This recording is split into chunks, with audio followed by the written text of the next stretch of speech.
Ok les amis, bienvenue dans cette partie 3 du coup de ma pratique personnelle.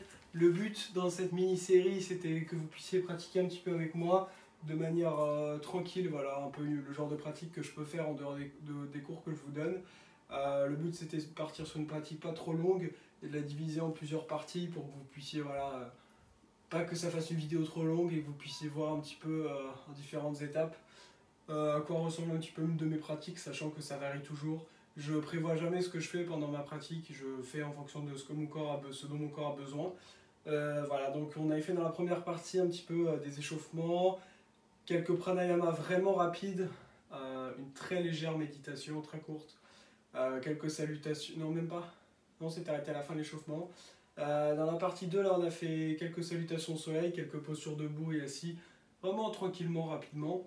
Vraiment le but c'est que vous puissiez suivre et pas qu'on soit dans une pratique trop longue. Et on se retrouve là du coup dans notre dernière partie qui va vraiment être un peu une relaxation tranquille pour terminer. On se retrouve ici sur le dos, on ramène les genoux à la poitrine.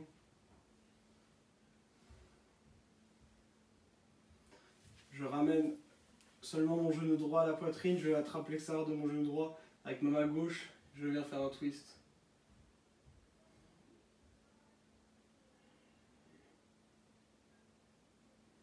Puis je reviens au centre et je change.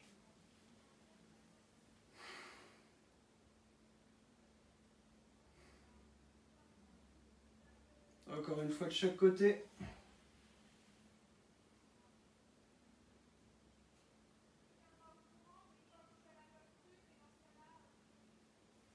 Et je change.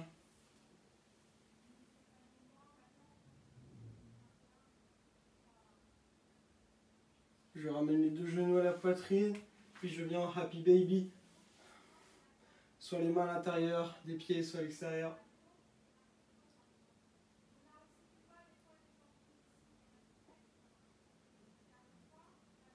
Puis je ramène de nouveau les genoux à la poitrine. Je viens basculer vers l'avant. On va juste faire trois tours rapides de l'Olasana. Je vais vous présenter la version avec les briques. Vous pouvez le faire sans briques aussi. Le but en fait, ici, c'est de placer les briques sur les côtés, venir s'appuyer sur l'avant.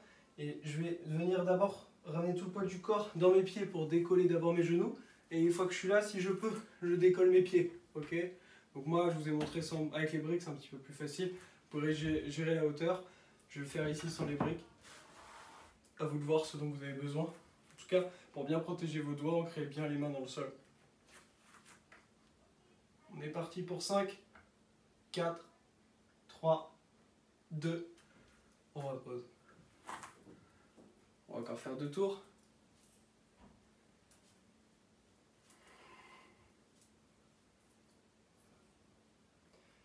C'est parti, on décolle. Si vous ne pouvez pas tout décoller, vous pouvez décoller qu'un pied. Et on repose. Cet exercice il va être bon pour travailler un peu les bras, les épaules.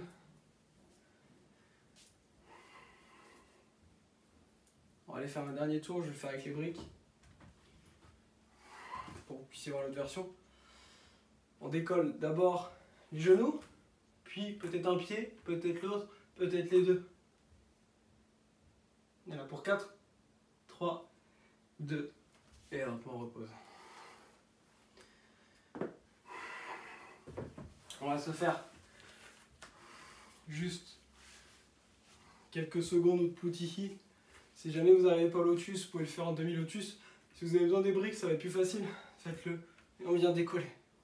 Il y en a pour 10, 9, 8, 7, 6, 4, 3, 2. Lentement, je repose. On va terminer avec un Shirshasana. Je vais exprès monter très lentement dans la posture pour que vous puissiez voir les différentes étapes. Et si vous n'avez pas à Shirsha, vous arrêtez sur une des étapes. Je viens placer mes mains. Je marche. Peut-être que je reste là. Peut-être que je ramène un pied. Peut-être deux. Peut-être les deux. Si c'est ok pour moi, lentement je monte. Puis je viens tendre les jambes.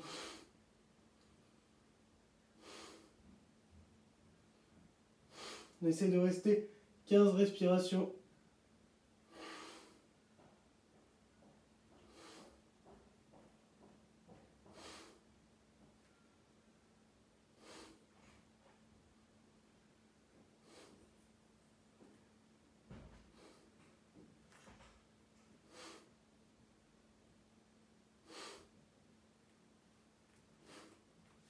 Et lentement, on redescend.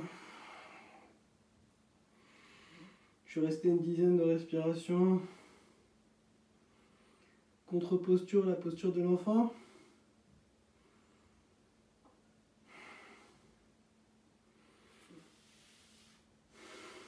Puis, je viens me redresser.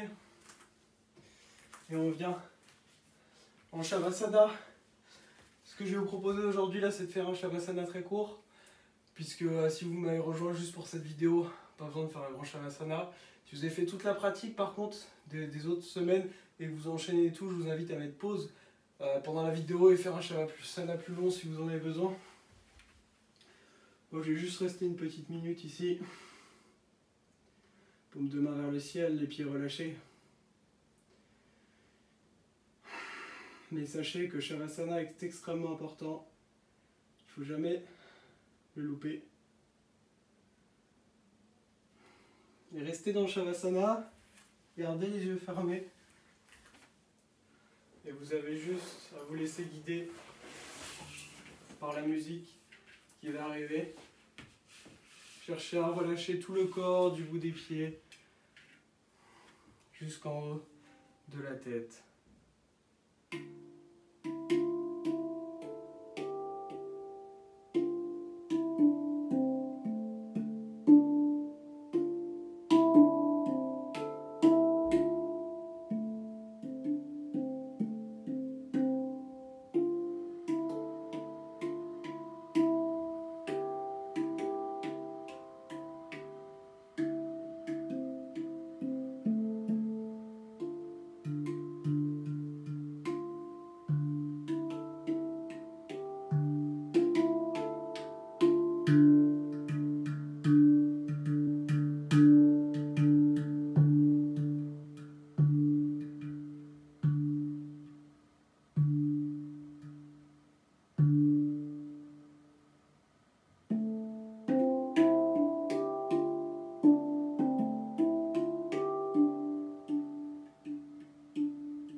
Tout doucement, commencez à ramener un petit peu de mouvement dans vos pieds, dans vos mains. Lentement, ramenez les genoux à la poitrine.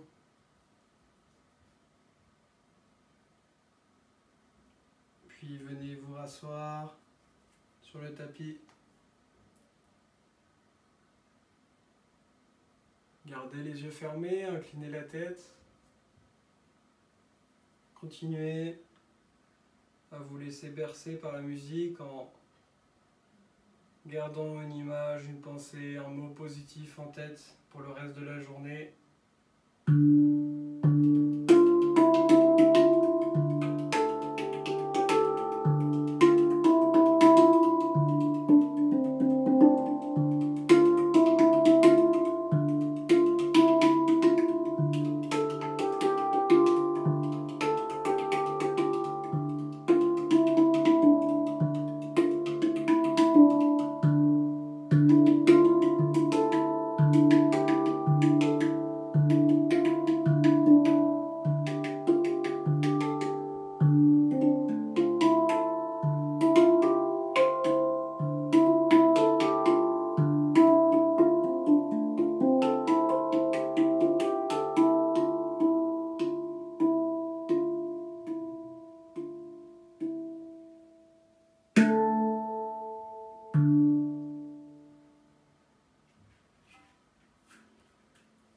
doucement. Venez lentement. Remontez la tête. Gardez les yeux fermés. Et je vous invite, si vous souhaitez, me rejoindre pour un home.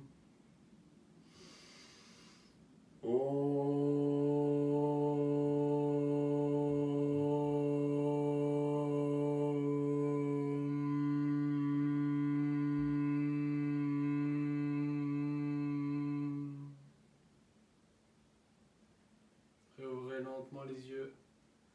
Namasté. Merci de m'avoir suivi, que ce soit pendant ce cours, pendant les 3 cours, les 3 parties de ce cours, donc qui ont été en 3 semaines. Si vous m'avez suivi tout le long, mettez-moi un petit commentaire, ça me ferait plaisir. Si vous avez des questions, n'hésitez surtout pas à me les poser. Comme je vous ai dit, le but ici, c'était vraiment de vous partager un petit peu comme une version courte de ma pratique, en plusieurs vidéos. Pour que voilà, vous puissiez vous faire une petite idée. Ça change un peu de ce que je fais d'habitude aussi sur la chaîne. Si vous avez d'autres questions, d'autres suggestions de cours, n'hésitez surtout pas à me les poser. C'était Sacha, votre professeur de yoga. Merci à tous. N'hésitez pas surtout à commenter la vidéo et à la liker. À la prochaine. Ciao!